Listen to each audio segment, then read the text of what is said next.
I want to be known, my legacy, to be a team builder.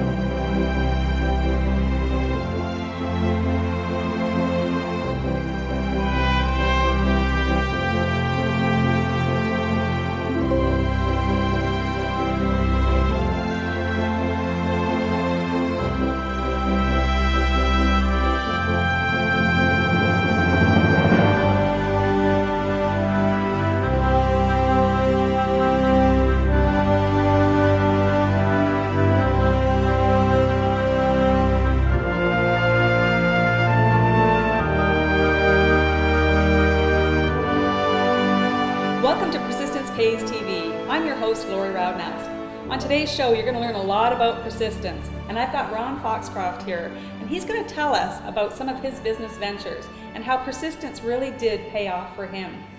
Ron is the founder of the Fox 40 whistle, which we're going to talk about how that started, and Ron was also a referee, one of the first and last Canadian referee in the NCAA, so it's pretty exciting, the story that started how you developed this whistle and why. So we're going to get to that.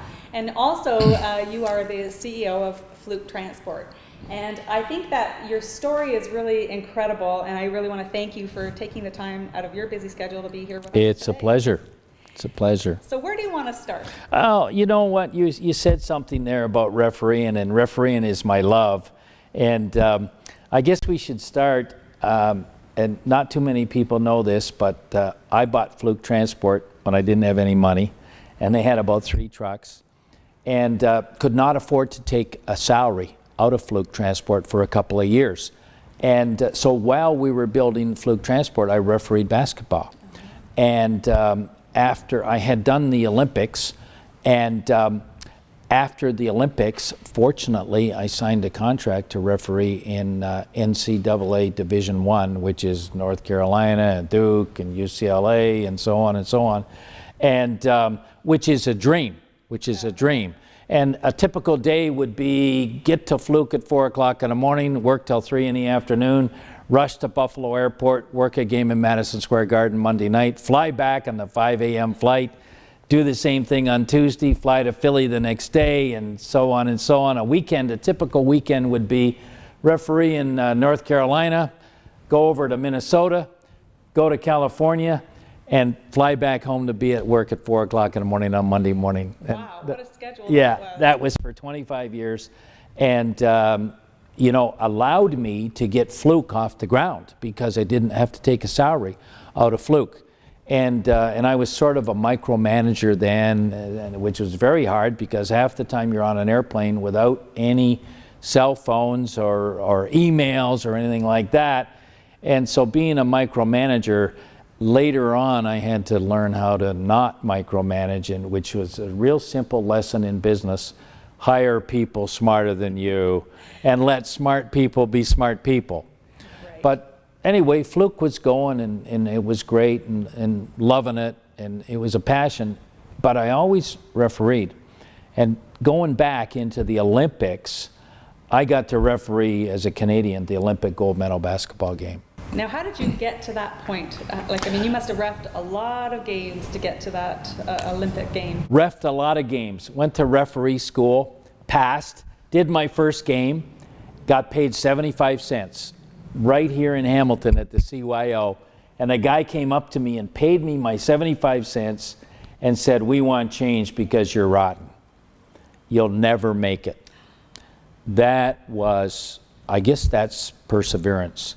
Because I said, I'm going to prove him wrong. He's a nice man, but I got to prove him wrong. And I worked the next 8 or 9 years doing about 21 games a week, every night, after work, before work, Saturday, Sunday, CYO, Church League, and just said, I'm going to be good. And the one thing about being good is also being able to sacrifice, and basically sacrificed everything to get good. Well, doing all those games, you must not have had much time for spare time. There was work, and that was it. Yeah. And so anyway, 30 years old, got a letter saying you're going to the Olympics. Went to the Olympics, and they said, you're Canadian, Canadians can't play it. You're too young. You'll get one game. And ended up doing 11 games, including the gold medal game. And that's when my life changed. I got into the gold medal game at the Montreal Forum, and 18,000 fans, largest crowd ever to see a basketball game in Canada at the time. And I blew my whistle on a play under the basket, and my whistle with the little P got stuck. And that's when the idea happened. But life kind of went fast forward, because I signed that night to referee in the NCAA, which was now another dream. But everywhere I went in the NCAA, in a big stadium, I'd blow this whistle with the P and it would get stuck.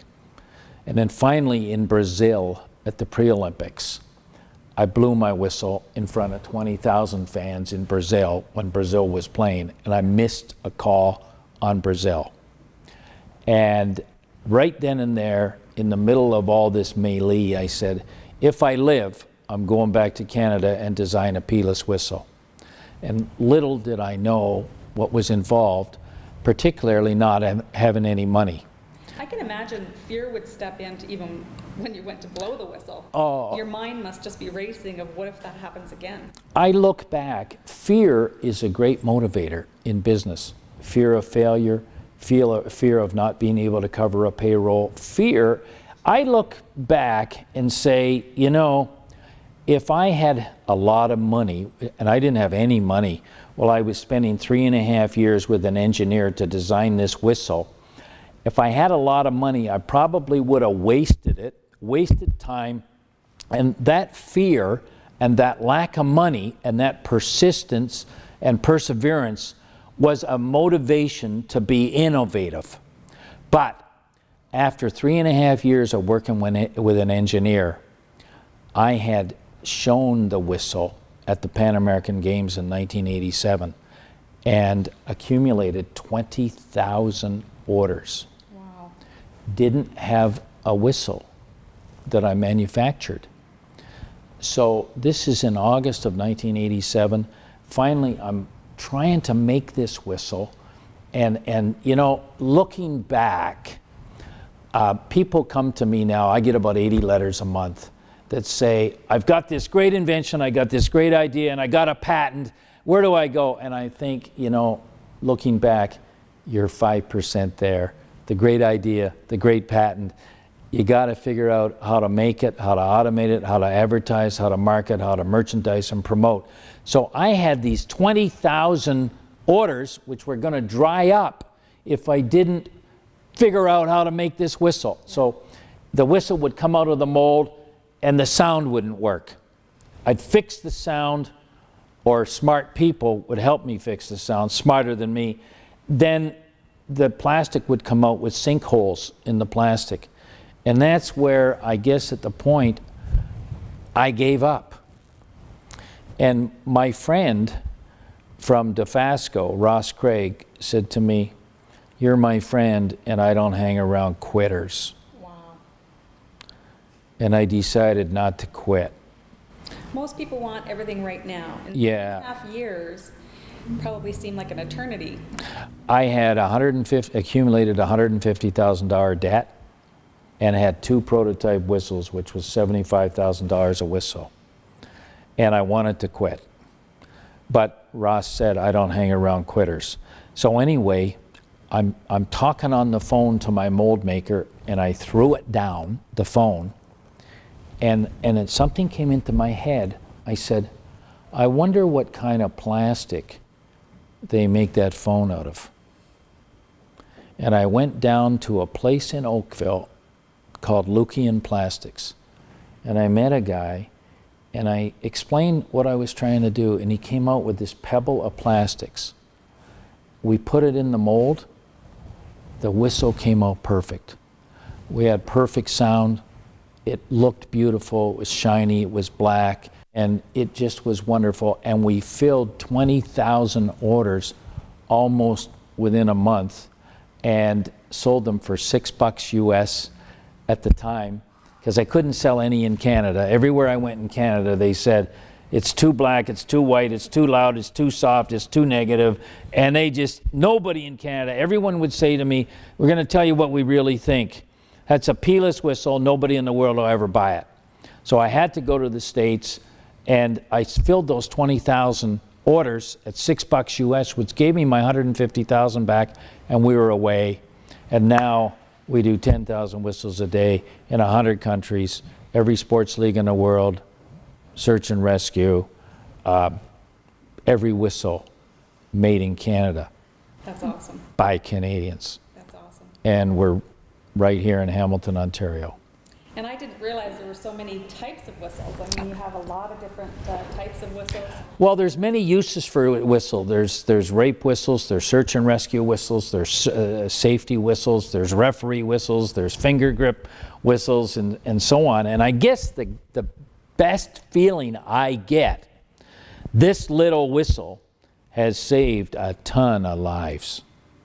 That is a wonderful feeling. I bet. That really is. I bet. Well, you know, your determination paid off for sure, even though you had all those people saying you can't. And really, I think out of frustration and fed upness, if there's such a word, when you threw that phone down, that was the turning point.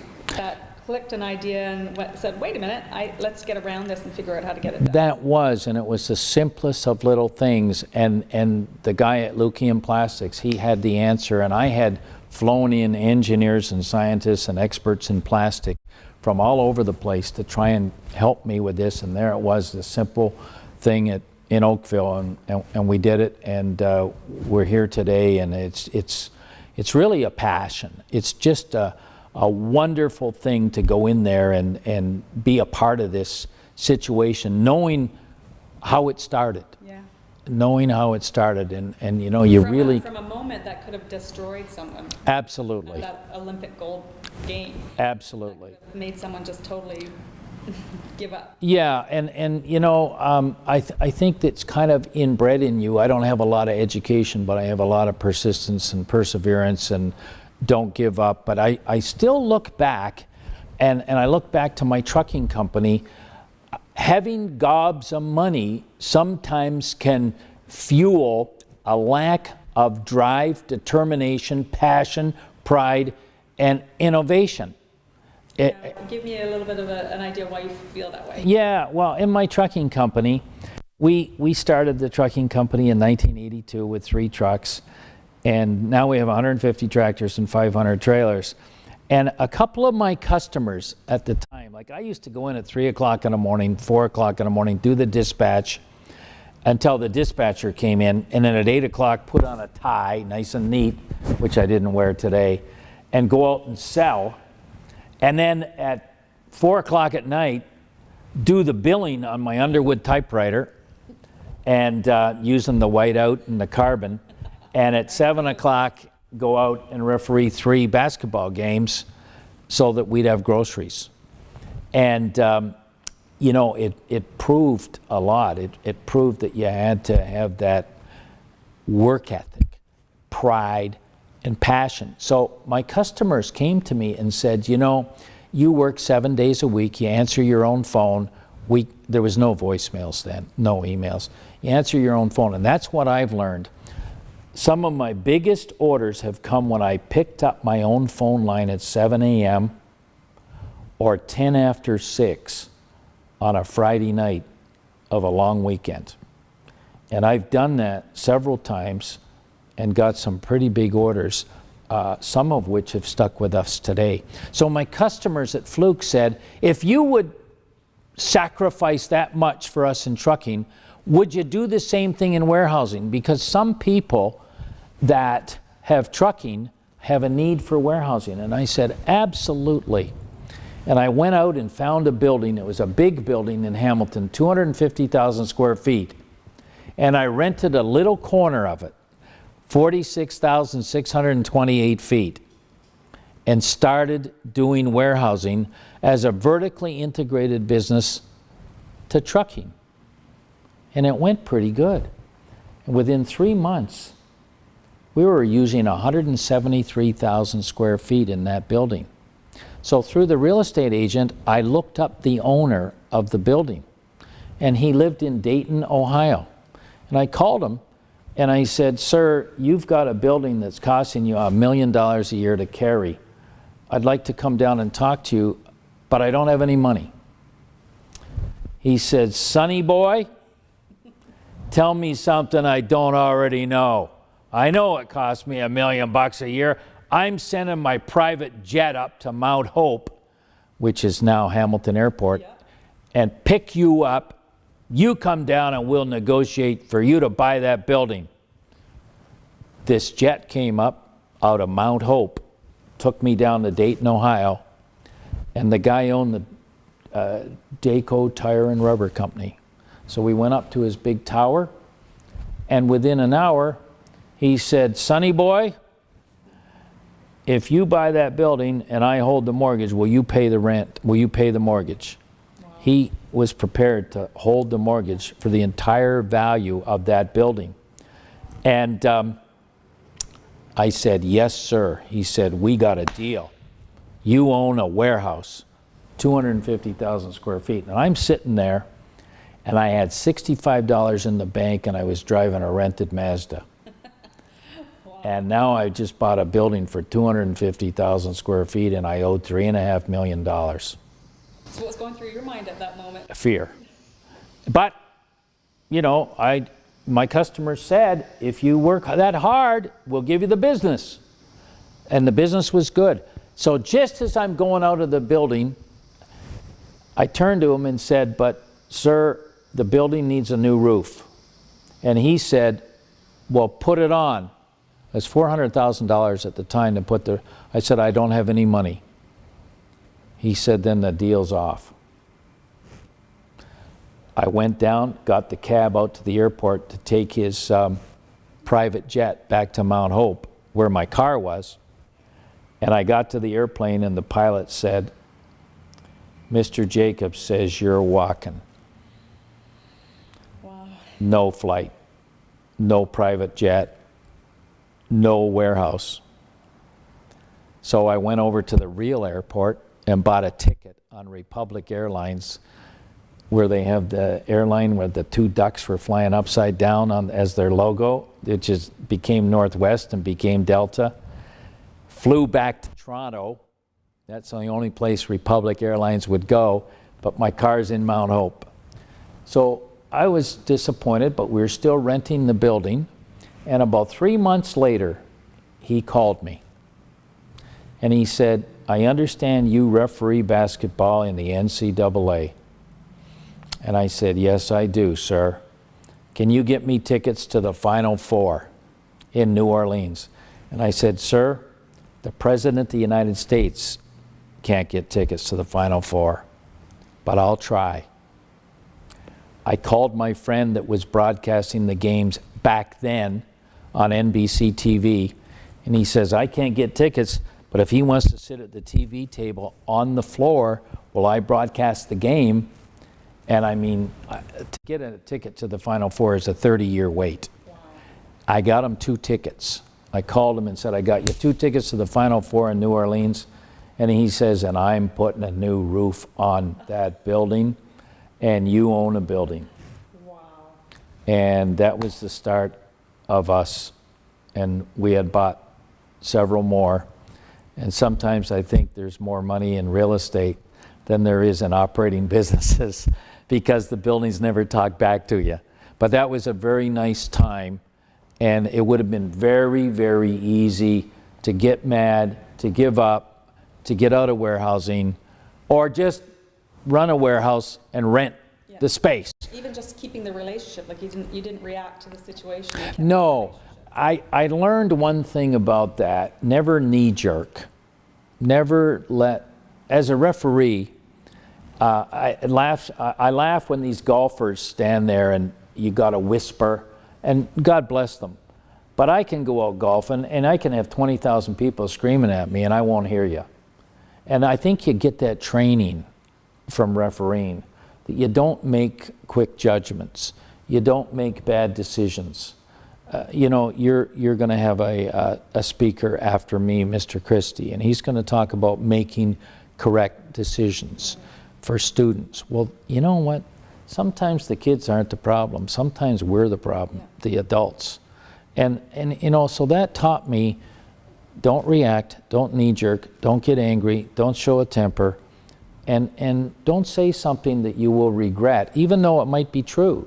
Yeah. Business, you know, I hate to say this, but you almost have to be inhuman to be human in business. And so, yeah, when I lost that deal, I was really disappointed. I was angry. I was angry that I had to go out and buy a airplane ticket When you had $65. when I had $65 and a credit card that was almost at the limit. And anyway. I don't know how most people would react to that. I mean, getting to the airport and then saying you gotta walk. I think that could cause a lot of Lori, I've looked back, and you know, the one thing you got to remember, you meet the same people climbing the mountain as you do coming down the other side. And I think you have to always remember that. And I'll just tell you a story about that and how you should always treat people with respect. But we made a bicycle helmet at Fox 40, and it was yellow with a red band around it, and it looked like Winnie the Pooh. And we called it the Teddy B. And I turned to my son and I said, you know, it looks a lot like Winnie the Pooh. He said, no, it doesn't. It's Teddy B. Well, sure enough, we started selling this bicycle helmet, and I got a letter from the Disney Corporation saying, cease, desist, you're selling Winnie the Pooh, and we're suing you, and we're going to take your trucking company, and we're going to take your house, your wife, your dog. If you have a cat, we're taking it. So I got this letter, and they had a lawyer represent them from Toronto. So I decided to call them and go and see him. And I went down there, and he said, sir, I represent the Disney Corporation. I'm going to sue you for everything. The shoes on your feet, you're going to walk out of here with no shoes. And he said, but when I was an articling law student in Hamilton, nobody would give me the time of day. And I went to a dinner, the Gallery of Distinction, as a student lawyer. And you were a businessman in that city, and you came up to me and treated me like I was the Prime Minister of Canada. He said, I've never forgot that. So I'll tell you what, we're going to settle this thing. You destroy all those Winnie the Pooh helmets that you call Teddy B. You destroy them, and we'll pretend this thing never happened. And it went away. Yeah. You know what? It's always about how you make people feel. Yeah, yeah. And so I've always thought that treat the people the same way going up the mountain when you reach the top of the mountain and when you're going down the other side. Treat people with respect and kindness. My mom and dad taught me that. And that's a good thing in business. And that's why still today, I do everything non-traditional. A handshake. Goes a long way. And the deal on a napkin. Still believe in that. Got hurt a few times, made a few bad calls, but all in all, that's still a good way to do business. Well, you've given us some excellent advice and tips that I think can be used forever for everyone. And I think just how you carry yourself in your business and how you've had respect for people has brought you a lot of success. And I know I had to put it on paper because you've been given many awards for your success. Burlington Entrepreneur Hall of Fame, among Profit Magazine's top 10 entrepreneurs. You've been inducted into the Canadian Basketball Hall of Fame and the Hamilton Sports Hall of Fame, and probably many more awards been bestowed because of your success and really how you make people feel and treat people. So thank you so much for coming in and sharing your story. Thank you. It really is a story of persistence, and we're really happy to have you here. Thank you. It's my pleasure. Thanks for having me. Thank you. So there you have it. That is persistence at its core. So thanks for joining us today, and we'll see you next time.